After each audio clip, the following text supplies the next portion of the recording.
News 18 लोकमतच्या web live मध्ये आपलं स्वागत आहे। मी सुरेश जाधव बीड जिल्हाधिकारी कार्यालयाच्या समोर मोठ्या प्रमाणात इथं माझ्या पाठीमागे दाखवतोय।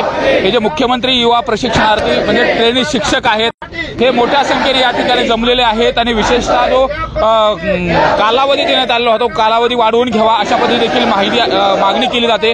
विशेष म्हणजे सगळे जे काही ट्रेनिंग शिक्षक आहेत हे आक्रमक झाले। त्यांनी 1 ते 1.5 तास जिल्हा परिषद कार्यालयासमोर देखील अशाच पद्धतीने आंदोलन केलं होतं आणि आता जिल्हाधिकारी कार्यालयासमोर आलेले आहेत आणि शपथ देखील घेतली जाते। नेमकी यांची मागणी काय आहे, त्याचबरोबर ज्या पद्धतीने निवडणुकीच्या अगोदर यांना नियुक्ती देण्यात आली होती बीड जिल्ह्यामध्ये जवळपास पाहिलं तर 2,500 हे जे ट्रेनिंग शिक्षक आहेत त्यांची नियुक्ती करण्यात आली होती। मात्र यांचा जो कार्यकाळ आहे हा 6 महिन्याचा कार्यकाळ होता, तो 1 वर्षाचा कार्यकाळ केला जावा अशा पद्धतीची मागणी केली जाते। त्याचबरोबर यांना त्या कालावधीमध्ये जे काही मानधन ठरलेलं होतं ते मानधन देखील दिलं नाही। त्यामुळे एकंदरीतच हे जे सगळे जे काही आक्रमक झालेले ट्रेनिंग शिक्षक आहेत यामध्ये महिला आहेत त्या देखील या ठिकाणी आलेल्या आहेत आणि आक्रमक झालेले यांचं काय म्हणणं आहे, शपथ देखील घेतली जाते, आपण हे पाहणार आहोत।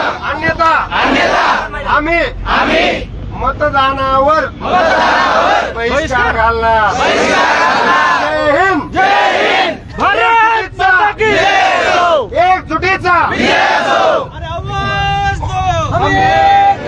या ठिकाणी ट्रेनिंग शिक्षक आहेत, तुमच्या काय मागण्या आहेत तुमच्या आणि काय मागण्या आहेत आणि आज जिल्हाधिकारी कार्यालयावरती आक्रमक आंदोलन करताय? ज्या मागच्या सरकारने मुख्यमंत्री युवा कार्यप्रशिक्षण योजनेअंतर्गत आरोग्य दूत ट्रेनिंग शिक्षक आणि ग्रामपंचायत मार्फत जे विद्यार्थ्यांना 6 महिने प्रशिक्षण देण्यासाठी नियुक्ती केले होते त्यांचा कार्यकाळ आता संपत आहे। आता आमची सर्वांची मागणी एकच आहे, ट्रेनिंग शिक्षक असेल, ट्रेनिंग शिक्षक असतील, आरोग्य दूतवर निवडणूक केलेले असतील विद्यार्थी असतील किंवा ग्रामपंचायत मार्फत आरोग्य दूत म्हणून निवड केली असतील त्यांना पुढचा कालावधी वाढवावा अशी आमची मागणी आहे। याकरिता आज आम्ही मुख मोर्चा सर्व ट्रेनिंग प्रशिक्षणार्थी प्रत्येक शिक्षण संघटनेतील विद्यार्थी या ठिकाणी जिल्हाधिकाऱ्यालयावर आलेलो आहोत।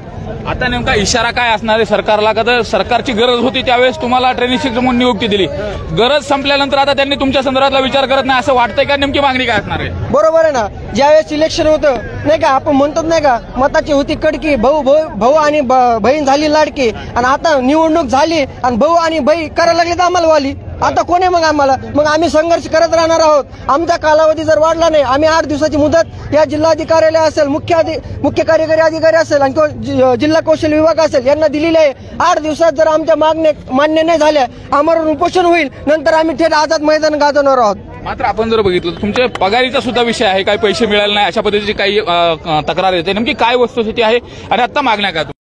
आमच्या जे पगारीचा विषय येतो तो आमच्या जे शिक्षण विभागांनी तिथं पूर्ण त्यांचं दिलं, ते फक्त त्यांच्या काय अडचणी आम्हाला काय ते सांगत नाहीयेत, ते फक्त रिजेक्ट मारतात, ते पोर्टलवरून डायरेक्ट आमचं पेमेंटचं रिजेक्ट मारतात ते।